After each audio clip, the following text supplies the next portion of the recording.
Students, welcome back to my channel. और आज के इस वीडियो में हम डिस्कस करेंगे द टाइप्स ऑफ रिएक्शन। और क्योंकि हम चैप्टर नंबर 1 क्लास 10 का डील कर रहे हैं, केमिकल रिएक्शंस एंड इक्वेशंस, और ऑलरेडी मैंने पार्ट 1 जो है इसका अपलोड कर दिया है, जिसमें मैंने आपको बेसिक्स बताया हुआ है जो कि आपके चैप्टर में दिया हुआ है before the chemical reactions. Already मैंने एक टाइप की केमिकल रिएक्शन को आपको बताया हुआ है कि what is a combination reaction. अब इस चैप्टर में जो है इस पर्टिकुलर पार्ट में जो है हम रिमेनिंग जो 4 रिएक्शंस है उसके बारे में डील करेंगे। So please focus with this, okay. Also, if you haven't to subscribe to my channel, then please do that, ताकि आपको मेरी वीडियोस की रेगुलर नोटिफिकेशन जो है वो टाइम पे मिल सके, ओके।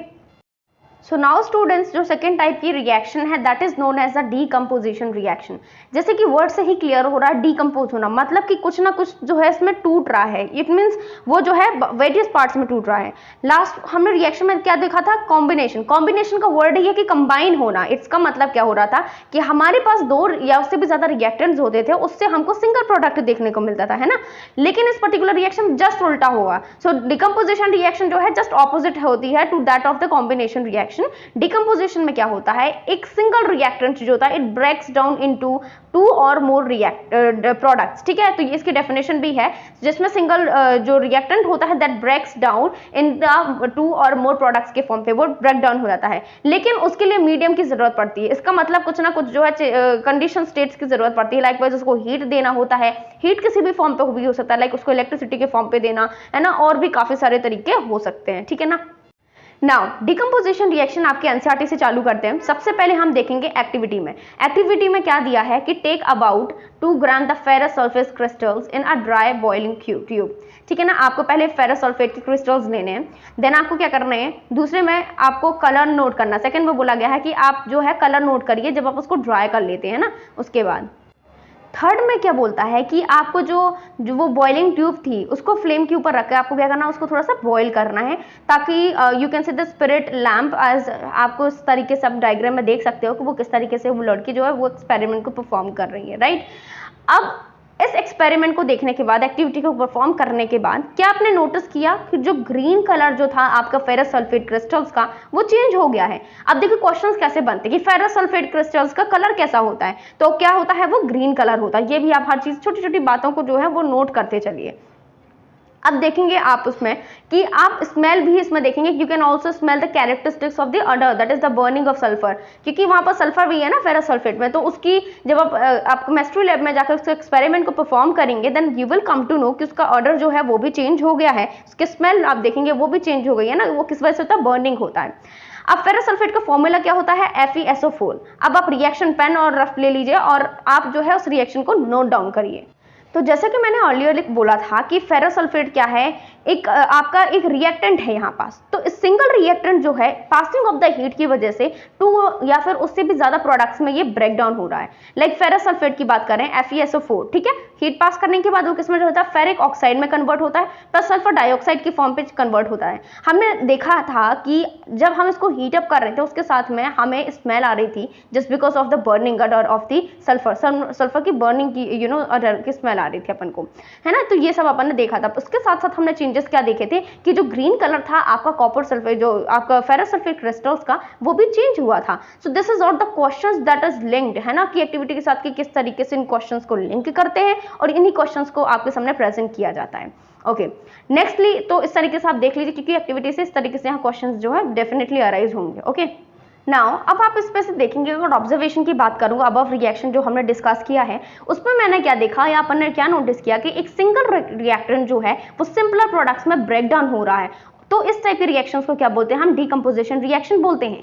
अब यहाँ पर जो फेरस सल्फेट का जो क्रिस्टल है, हमेशा इसका एक्चुअली फॉर्मूला याद रखें, क्योंकि बच्चे क्या होते हैं FeSO4 बस बोलते हैं, although it is not a perfect formula. उसमें वाटर ऑफ क्रिस्टलाइजेशन भी कंटेंट रहता है, ठीक है ना, दैट इज द 7H2O उसमें प्रेजेंट रहता है। और आई थिंक डेफिनेटली आपसे जब ऑब्जेक्टिव पेपर्स होते हैं ना उसमें आपसे पूछा जाएगा कि इसमें जो कितना वाटर ऑफ क्रिस्टलाइजेशन है ना, तो ये must know about this also.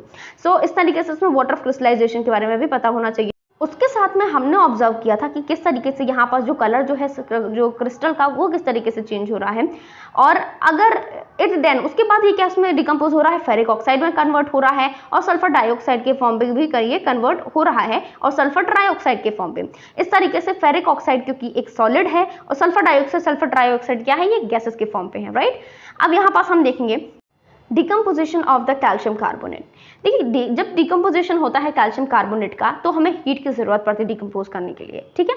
अब यह होता है जब इसको हीट रेस्ट से पास किया तो कैल्शियम ऑक्साइड के फॉर्म में, जिसको हम क्विकलाइन बोलते हैं, प्लस कार्बन डाइऑक्साइड के फॉर्म पे हमको मिलेगा, ठीक है।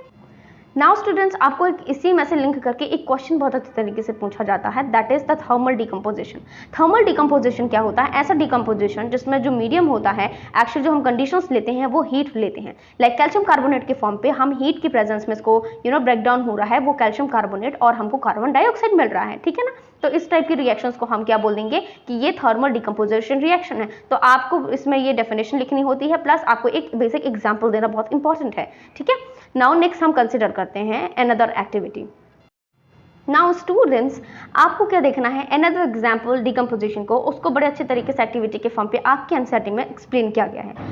सबसे पहले क्या क्या करना है, आपको लेड नाइट्रेट लेना है आपका 2 ग्राम, ठीक है ना।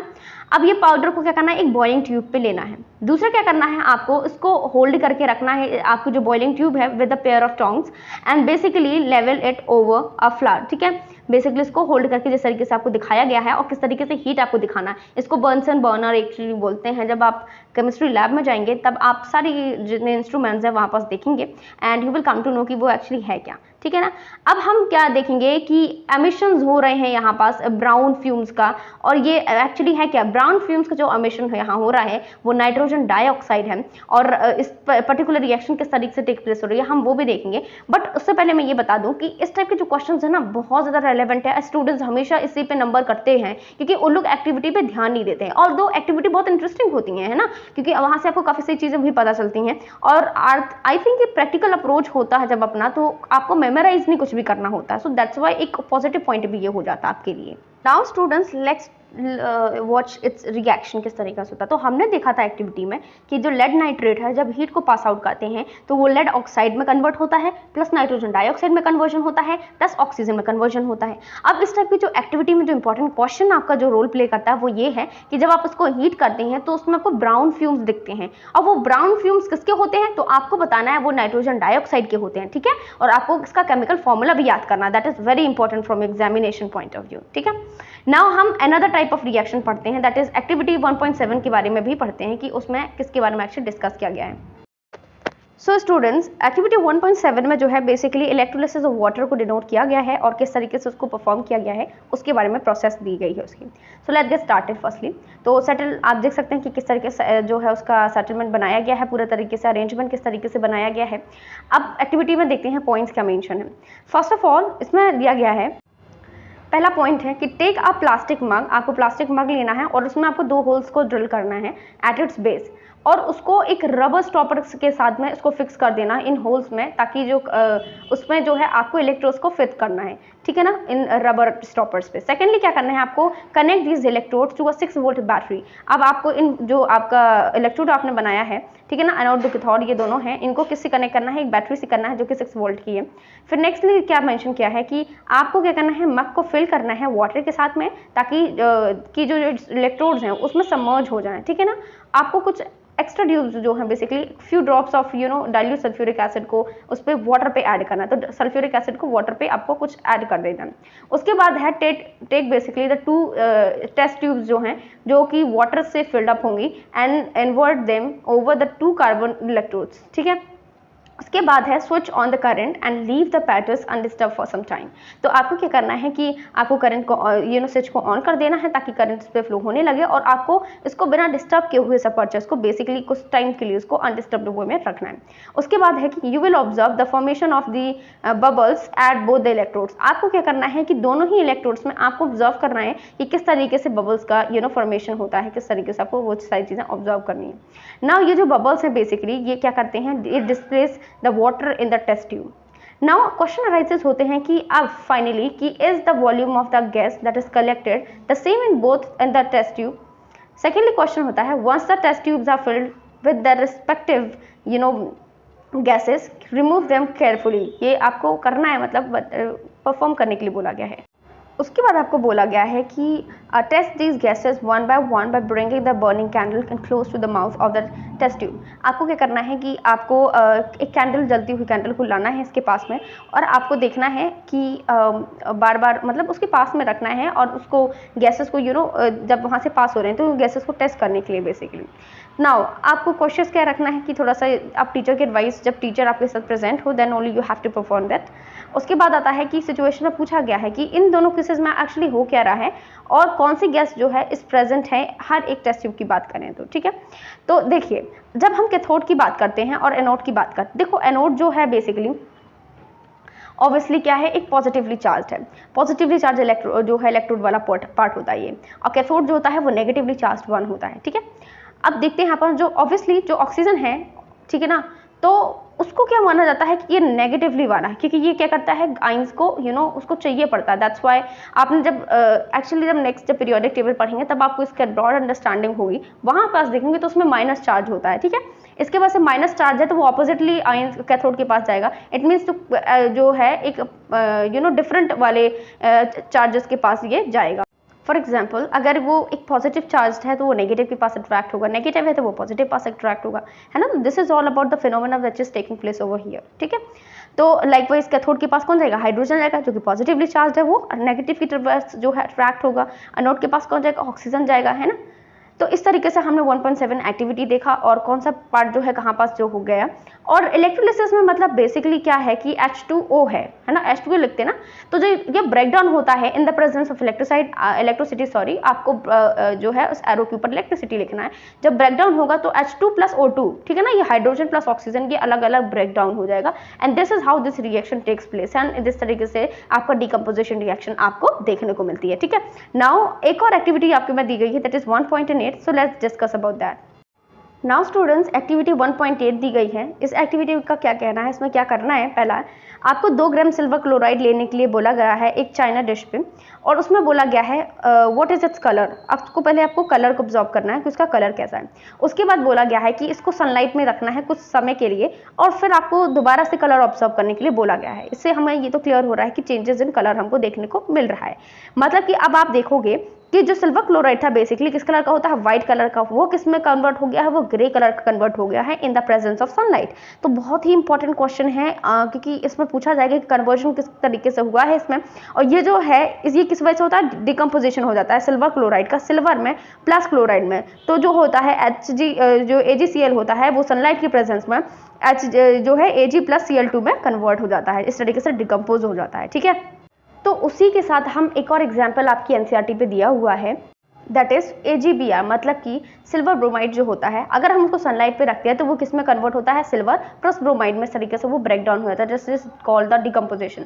अब इस रिएक्शन में हम ये देख सकते हैं कि the above reactions basically that is used in the black and white photography में इसका यूज किया जाता है। तो इस रिएक्शन जब आपको एक्चुअली बेसिकली पूछा जाता है कि कौन सा रिएक्शन का आपको व्हाइट ब्लैक फोटोग्राफी में यूज करते हैं, तो आप प्लीज इस रिएक्शन को मेंशन करिए, ठीक है ना, और इसके बारे में जो भी इंपॉर्टेंट डिटेल्स है you must know about that. Now इसमें एक्चुअली एक चीज और पूछा गया है कि what form of energy is causing these decomposition reactions, है ना। अब इसमें देखेंगे हम एक्चुअली हो क्या रहा है। लाइक हमने जब आपने नोटिस किया होगा जब हम कॉम्बिनेशन रिएक्शंस पढ़ रहे थे तो वहां पास हमने देखा था कि कॉम्बिनेशन रिएक्शंस क्या होता है, एक्सोथर्मिक रिएक्शंस होती हैं, क्योंकि यहाँ पास हीट रिलीज होती है। लेकिन हम यहाँ पास तो देख रहे हैं कि हर एक फॉर्म पे हमको एनर्जी की जरूरत पड़ रही है, मतलब कि कहीं हीट के फॉर्म पे, कहीं इलेक्ट्रिसिटी के फॉर्म पे, कहीं सनलाइट के फॉर्म पे। तो एक्चुअली इस रिएक्शन में क्या हो रही है, हमें हीट की जरूरत पड़ रही है। तो इन सारी रिएक्शंस में डिकम्पोजिशन को एनर्जी की जरूरत पड़ती है, ठीक है ना, वो चाहे किसी भी फॉर्म में हो, ताकि वो रिएक्टेंट्स को ब्रेक डाउन कर सके। तो यहाँ से एक और इंपॉर्टेंट रिएक्शन निकल के आती है, that is endothermic reaction. So what is endothermic reaction? So the type of reaction in which the energy is absorbed, it is called the endothermic reaction. Very important reaction, ठीक है ना। और इस तरीके से आपको कोई भी एग्जाम्पल यहाँ पे लिख सकते हो। एक्चुअली क्या होता है, अगर आप ना 1 से 2 एग्जाम्पल्स या फिर 2 से 3 एग्जाम्पल अपने आंसर्स में लिखते हो ना, तो ये आपको आपके आंसर्स को ब्यूटीफाई करता है, ठीक है ना। आपको अगर किसी चीज में मार्क कट भी रहा होगा तो एग्जामिनर इंप्रेस होकर के आपको ज्यादा मार्क उस चीज में दे सकता है, ठीक है। तो इसीलिए प्लीज उसका भी ध्यान रखिए, और ज़्यादा से ज़्यादा आंसर्स में जो है एग्जाम्पल्स को कोट करना जो है इंपॉर्टेंट है। ओके, नेक्स्ट टाइप की जो रिएक्शन है that is all about the displacement reaction. Now students, हम अनदर टाइप की रिएक्शन को पढ़ेंगे, that is the displacement reaction. ये इंपॉर्टेंट, बहुत इंपॉर्टेंट रिएक्शन है और बहुत इंटरेस्टिंग रिएक्शन भी है। अगर आप पढ़ेंगे तो आपको सबसे इंटरेस्टिंग रिएक्शंस में से यही सबसे इंटरेस्टिंग रिएक्शन लगेगी। ठीक है, इसमें सबसे पहले एक्टिविटी 1.9 से स्टार्टिंग हुई है। तो सबसे पहले एक्टिविटी परफॉर्म करेंगे, उसके बाद जो रिजल्ट्स है उसके बारे में हम डिस्कस करेंगे। तो एक्टिविटी 1.9 क्या डिस्कस में, उसमें क्या दिया गया है? पहला उसमें बोला है कि आपको 3 आयरन नेल लेने के लिए बोला गया है। उसको क्लीन होना चाहिए with rubbing with sand paper के साथ। उसको रब करने के बाद आप उसको क्लीन रखिए। उसके बाद बोला गया है उनमें से 2 को एक अलग अलग टेस्ट ट्यूब में लीजिए, टेस्ट ट्यूब ए और टेस्ट ट्यूब बी को लीजिए, ठीक है ना, और उनको हर एक अलग अलग टेस्ट ट्यूब में डाल दीजिए, लगभग 10 ml जो है कॉपर सल्फेट सोल्यूशन के साथ में। Now the tie the 2 iron nails, और एक्चुअली अपन को सबसे पहले तो क्या करना, हाँ अब अपन को क्या करना है, दोनों जो आयरन नेल्स हैं एक्चुअली 2, उनको एक धागे से बांध दीजिए और उसको इमर्स कर दीजिए इन कॉपर सल्फेट सोल्यूशन। उनको बोला गया है कि कॉपर सल्फेट सोल्यूशन में डालने के लिए बोला गया है, ठीक है ना। अब टेस्ट ट्यूब जो है उसमें बी वाली की बात करें हम, टेस्ट ट्यूब बी में उसमें क्या करना है, उसको लगभग 20 मिनट तक डाल के रखना है। And keep 1 iron nail aside for the comparison, और दूसरी को हमको क्या करना है, कंपैरिजन के लिए रखना है। अब 20 मिनट बाद आप जब आयरन नेल को बाहर निकालेंगे तो कॉपर सल्फेट सोल्यूशन को आपको ऑब्जॉर्ब करना है, ठीक है ना। और उसे कॉपर सल्फेट से निकालने के बाद अब देखते हैं, अब हम इंटेंसिटी डिस्कवर करेंगे, मतलब कि उसको जो है हम कंपेयर करेंगे। सो कंपेयर करेंगे हम इंटेंसिटी को blue colour of copper sulphate जो सोल्यूशन है test tube A as well as B दोनों में। अब उसके साथ साथ हम क्या करेंगे, कंपेयर करेंगे कलर क्या है आयरन नील का, और जब हम कॉपर सल्फेट सोल्यूशन के साथ जो उसको डिप करते हैं और उसको डिप करते हैं, और एक को तो हम ऑलरेडी साइड में रखी हुई ताकि हम उसको प्रॉपर्ली कंपेयर कर पाएँ, ठीक है ना। उसको मैं जो है दूसरे पेजेस में दिखा रही हूँ, जिस तरीके से डायग्राम आपकी एनसीईआरटी में वो मेंशन है, उसको इस तरीके से देख सकते हैं। नाउ स्टूडेंट्स, अब आपको क्या करना है, आप वहाँ पर कंपैरिजन देखिए लेफ्ट साइड में आपने ये जो बॉक्स बना है वहाँ पर देखिए 2 नेल्स मेंशन की गई हैं, 2 आयरन नेल है। एक जो है लेफ्ट हैंड साइड पे वो एक आयरन नेल है जो कि ऑलरेडी हमने साइड पे रखी थी कंपैरिजन के लिए, और राइट हैंड साइड में एक वो आयरन नेल है जिसको हमने कॉपर सल्फेट सोल्यूशन से जो है वो बाहर निकाला हुआ है, ठीक है। अब देखिए सेकंड टाइप में आप देख रहे हैं कि सोल्यूशन को मेंशन क्या है। इसमें कॉपर सल्फेट सोल्यूशन ए है जो कि टेस्ट ट्यूब ए रखी हुई है, दूसरा है टेस्ट ट्यूब रखी हुई है आपका, इसमें मिक्सचर है टेस्ट ट्यूब में, ठीक है ना। टेस्ट ट्यूब में क्या है आपका मिक्सचर है, रिएक्शन मिक्सचर के बारे में दिया हुआ है। अब देखेंगे हम कि Y जो है आपकी जो आयरन नेल है वो क्यों ब्राउनिश कलर की हो गई है, और आपका जो ब्लू कलर है सोल्यूशन का वो फेड हो चुका है, मतलब कि इट बिकम फेडिश। ऐसा क्यों है? देखो क्या था, जब हमने आयरन नेल को दैट इज Fe हमने कॉपर सल्फेट सोल्यूशन पर डिप किया है ना, तो हमको जो रिएक्शन मिली वो FeSO4 प्लस कॉपर मिली, ठीक है ना। आप बुक में देख सकते हो डायरेक्टली, वहाँ स्क्रीन पे आपके मेंशन है, वो ब्लू कलर में आपको रिएक्शन दिख रही होगी। तो दूसरे में आपको रिएक्शन क्या हो गया कि वहां पास फेरस सल्फेट का फॉर्मेशन हो गया और कॉपर को डिस्प्लेस कर दिया गया है, ठीक है ना। चलो एक और एग्जाम्पल कंसीडर करते हैं ताकि हमको और क्लियर हो जाए।